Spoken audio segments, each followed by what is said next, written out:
आ गया है। हमारे देश की अनेक भाषाएं हैं, अनेक बोलियां हैं और वैसा ही स्वभाव हमारे साइनेजेज में था।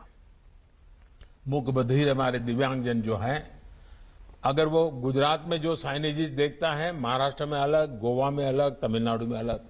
भारत ने इस समस्या का समाधान करने के लिए पूरे देश के लिए एक साइनेजेस की व्यवस्था की, कानूनन की और उसकी प्रेरित ट्रेनिंग का।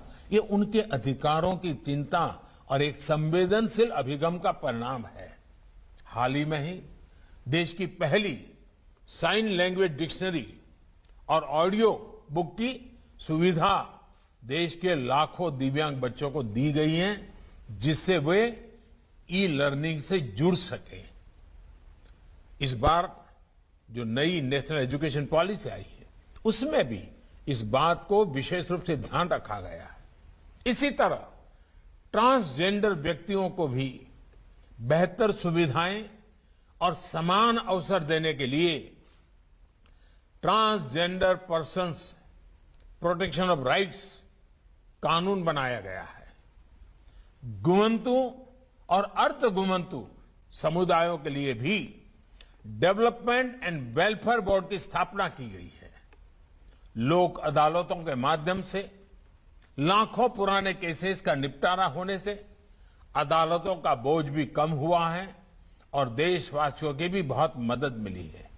ये सारे प्रयास समाज में हो रहे इनजस्टिस को दूर करने में बड़ी भूमिका निभा रहे हैं। साथियों, हमारे देश ने कोरोना की इतनी बड़ी महामारी का सामना किया, सदी की इतनी बड़ी आपदा जिसके आगे दुनिया के बड़े बड़े देश भी डगमगा गए। पहले की महामारियों का अनुभव है कि जब इतनी बड़ी आबादी त्रासदी आती है, इतनी बड़ी आबादी हो, तो उसके साथ समाज में अस्थिरता भी जन्म लेती है। लेकिन देश के सामान्य मानवीय के अधिकारों के लिए भारत ने जो गया, उसने तमाम आशंकाओं को गलत साबित कर दिया।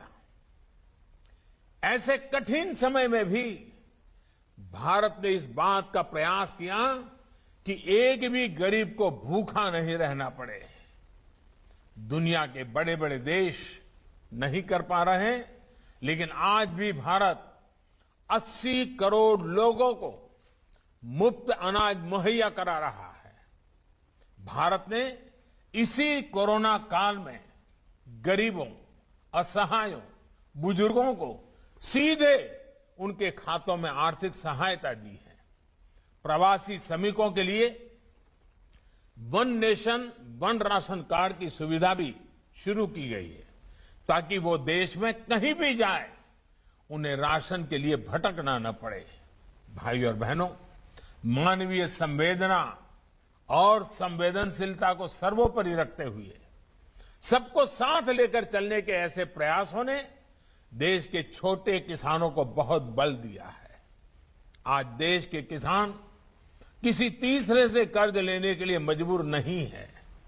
उनके पास किसान सम्मान निधि की ताकत है, फसल बीमा योजना है, उन्हें बाजार से जोड़ने वाली नीतियां हैं। इसका परिणाम यह है कि संकट के समय भी देश के किसान रिकॉर्ड फसल उत्पादन कर रहे हैं। जम्मू कश्मीर और नॉर्थ ईस्ट का उदाहरण भी हमारे सामने है।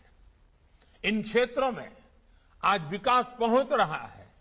यहां के लोगों का जीवन स्तर बेहतर बनाने का गंभीरता से प्रयास हो रहा है। ये प्रयास मानव अधिकारों को भी उतना ही सशक्त कर रहे हैं। साथियों, मानव अधिकारों से जुड़ा एक और पक्ष है जिसकी चर्चा मैं आज करना चाहता हूं।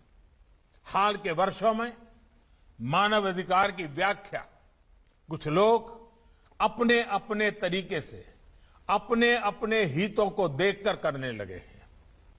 एक ही प्रकार की किसी घटना में कुछ लोगों को मानव अधिकार का हनन दिखता है और वैसी ही किसी दूसरी घटना में इन्हीं लोगों को मानव अधिकार का हनन नहीं दिखता।